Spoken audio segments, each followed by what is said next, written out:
કાકડના થરામાં urea ખાતરની સર્જાઈ ઘટ। યુરિયા ખાતરનો પર્યાપ્ત જથ્થો પ્રાપ્ત ન થતા ખેડૂતોની લાગી લાઈન। વહેલી સવારથી જ ખેડૂતો લાઈનો લગાવી ખાતર લેવા થયા મજબૂર। સતત 3 દિવસથી ખેડૂતોને ખાતર માટે ખાવા પડે છે ધર્મના ધક્કા।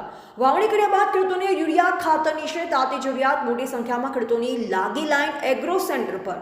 નાના ખાતેદાર ખેડૂતોને ખાતર ન મળતા મુશ્કેલી વેઠી રહ્યા છે અને મહિલાઓ પણ ખાતર લેવા બની મજબૂર। ખાતર લેવા લાઈનમાં ઊભા રહેવું પડ્યું ત્યારે કોઈ મોટા ખેડૂતો તથા કોઈ રાજકીય ના દેખાયા। ખાતર લેવા લાઈનમાં માત્ર મધ્યમ અને નાના ખેડૂતો જ જોવા મળ્યા। શું મોટા ખાતેદાર ખેડૂતોને રાજકીય વગ ધરાવતા ખેડૂતોને શું ખાતર તેમના ઘરે પહોંચી જતું હશે તેવા અનેક સવાલો ઉઠવા પામ્યા છે અને લોકોમાં પણ ચર્ચા ચાલી રહી છે। એવા જયંતિભાઈ ઠક્કર સિહોરી ખાતર જોવે છે અમારે 6 થી 7 વાગે આવીને ખડા થઈ ગયા હતા તોય ખાતર અમને મળતું નથી। ખાતર અમારે 6 થી 10 થેલી જોવે છે પણ એ ખાતર મળતું નથી। એક થેલી હવે એમાં આપે છે એમાં ભરોસો નહીં થેલી મળે એવું। બોલો આ ખેડૂત ટાઈમ જાણે છે કે હેરાન થાય છે। ખાતર બાતર મળતું નથી। ઉચાંતર સાહેબ ઊભા થઈ રહ્યા છે લેન્ડમાં થઈ રહ્યા છે પણ ખાતર ક્યાંય આવતું નથી। પછી શું કરવાનું ખેડૂતને? તો બંધ કરો ને ચાલુ રાખો।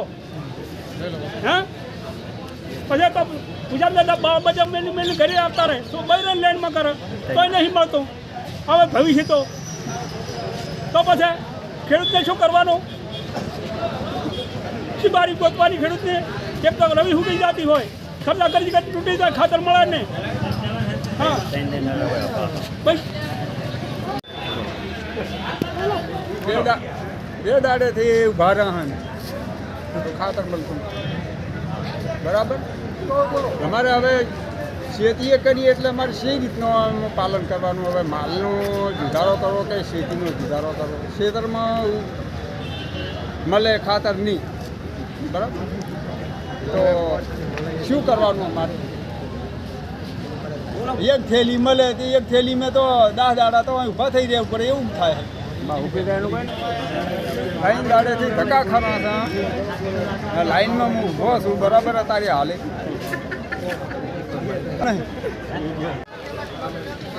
એગ્રો સેન્ટર થરા રાઠોડ પહોંચાડી મારે યુરિયા 560 બેગ આવી હતી।